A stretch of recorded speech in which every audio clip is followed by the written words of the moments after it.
ग्राम देवता आज्ञान विधि करा तेणु समस्त टी से निघा देवे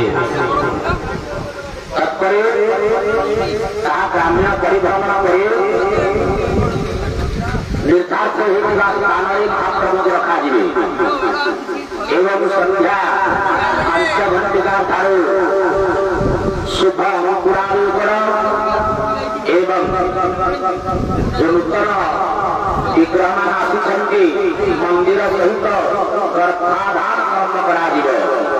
गर्भरे जब मातृ जन धरे गोटे संतान किए गोटे संतान किए जागृत हुए सेमती धान महाप्रभु मानकर अन्याभिलाष संध्या 6 घंटिका समय